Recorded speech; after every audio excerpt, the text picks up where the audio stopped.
ஆண்டாள் திருவடிகளே சரணம். நமஸ்காரம். திருப்பாவையை பாடிக் கொடுத்தவள் யாரு? அணிபுதுவை பைங்கமல தன்தெரியல் பட்டர்பிரான் கோதை. அணிபுதுவைன்னு தன்னுடைய ஊரையும் பட்டர்பிரான்னு தன் அப்பாவையும் சொல்லிக்கிறா ஆண்டாள். அணிபுதுவைனா, அணி அப்படின்னா அலங்காரம்னு அர்த்தம். புதுவைனா புத்தம் புதியது, புதுமையானது. பூமி பிராட்டியே புதியதோர் அவதாரம் எடுத்து இங்கு வந்ததுனால இப்புதுவை பூமிக்கே அணி ஆயிடுத்து. எனவே அணி புதுவை என்பது பொருத்தமாக இருக்குது.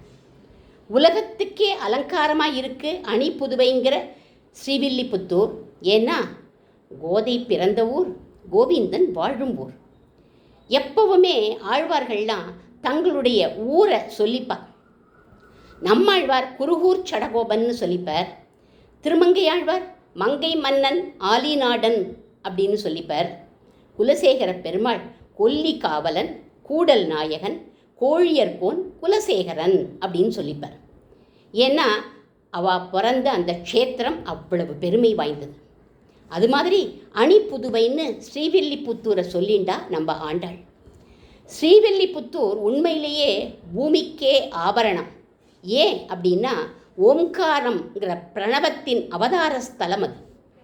பிரணவத்தை அ உ மா அப்படிங்கிற 3 சொல்லால் நம்ம பிரிப்போம்.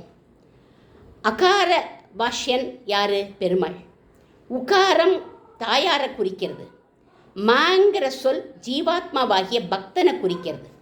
இந்த 3 பேரும் ஸ்ரீவில்லிபுத்தூரில் தோன்றியிருக்கா. ஆங்கிற பெருமாள் ரங்கமன்னார் அவதாரம் பண்ணியிருக்கார். வடபத்திரசாயி பெருமாளும் அவதாரம் பண்ணியிருக்கார்.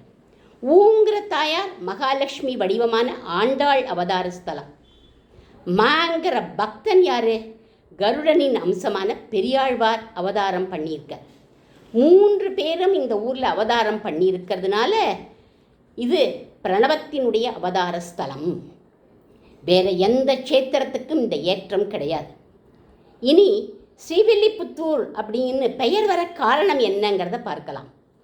வில்லி கும்பன்னு 2 சகோதரர்கள் ஒரு நாள் காடாயிருந்த இந்த இடத்துக்கு வந்தா ஒரு சிங்கம் கும்பனை தாக்கி கொன்னுடுத்து.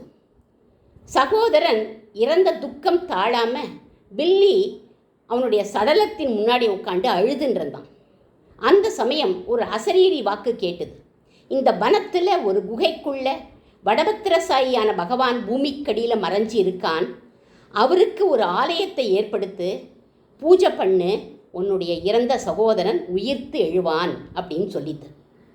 அதோட இந்த ஆலயத்தை நிர்மாணம் பண்ண உனக்கு நிதி வேணும் இல்லையா? இந்த சிங்கத்தினுடைய குகையில் அந்த நிதி இருக்கு. சிங்கத்தை கொன்னுட்டு அந்த நிதியை நீ வச்சுட்டு கோவில் கட்டு அப்படின்னு சொல்லித்து அந்த அசரீரி வாக்கு. வேடுவ ஜாதியில் பிறந்த இந்த வில்லி சிங்கத்தை கொன்னுட்டான். அந்த குகையில் உள்ள தனத்தை திரட்டி எடுத்தான். வடபத்திரசாயிக்கு கோவில் கட்டிட்டான். இவனுடைய சகோதரனும் உயிர் பிழைச்சி எழுந்துண்டுட்டான். இந்த வில்லியினால் புதிதாக நிர்மாணிக்கப்பட்ட நகரமானபடியினால வில்லிபுத்தூர் அப்படின்னு பெயர் வந்துடுத்து. ஆண்டாள் நாச்சியார் இங்கே அவதாரம் பண்ணினதுனால ஸ்ரீவில்லிபுத்தூர் அப்படின்னு அழைக்கிறோம்.